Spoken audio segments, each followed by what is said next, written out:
विधानसभेपूर्वी शरद पवारांनी महायुतीच्या अस्वस्थ नेत्यांना गळाला लावायला सुरुवात केली। मात्र हे नेते कोण असणार आहेत, महायुतीचे कोणते नेते तुतारी फुंकणार, याविषयीचा हा एक स्पेशल रिपोर्ट पाहूया। कोल्हापूर नंतर पवार सोलापूर मोहिमेवर।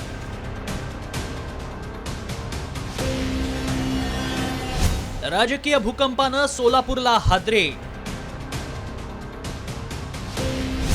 महायुतीचे नेते फुंकणार तुतारी।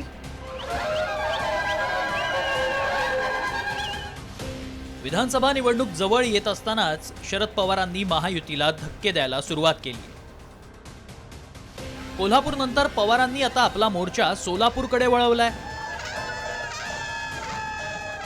पवारांनी अजित पवारांच्या राष्ट्रवादीचे आमदार बबन शिंदेंचे निकटवर्तीय सूरज देशमुख आणि रावसाहेब देशमुखांना गळाला लावलाय।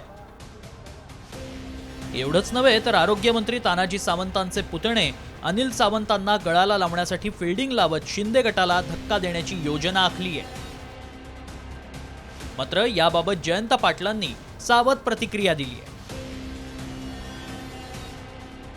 पंढरपूर विधानसभा मतदारसंघात निवडणूक लढवण्याची इच्छा त्यांनी व्यक्त केलेली आहे, जाहीरपणाने व्यक्त केली अशी माझी माहिती आहे। आम्ही सगळ्यांशी विचार विनिमय करू, आम्हाला सगळ्यांशीच बोलावं लागेल। आमचे नेते या जिल्ह्यातले विजयसिंह मोहिते पाटील साहेब त्यांच्याशी सल्लामसलत करू, इतर पंढरपूर विधानसभा मतदारसंघातल्या सगळ्यांना विचारू आणि मग आम्ही निर्णय करू।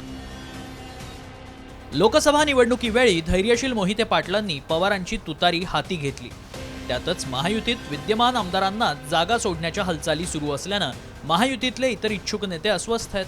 त्यामुळे विधानसभेपूर्वी विजयसिंह मोहिते पाटलांनी महायुतीला नाराजांना गळाला लावायला सुरुवात केली। हे नेते कोण आहेत पाहूया। भाजप आमदार रणजितसिंह मोहिते पाटलांची पवारांशी चर्चा झाली।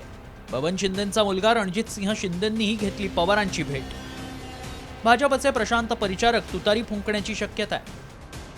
भाजपचे अभिजित पाटील पवारांच्या तंबूत जाण्याची शक्यता आहे।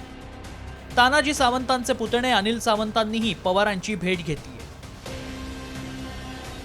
लोकसभेला सोलापूरनं महाविकास आघाडीला साथ दिली, तर महायुतीतील अस्वस्थांनी उमेदवारीची अनिश्चितता आणि वाऱ्याची दिशा ओळखून पवारांचे उंबरे झिजवायला सुरुवात केली आहे। त्यामुळे नाराजांना हेरून पवार पक्षफुटीचा वचपा काढणार का, याची उत्सुकता आहे। ब्युरो रिपोर्ट, साम टीव्ही न्यूज।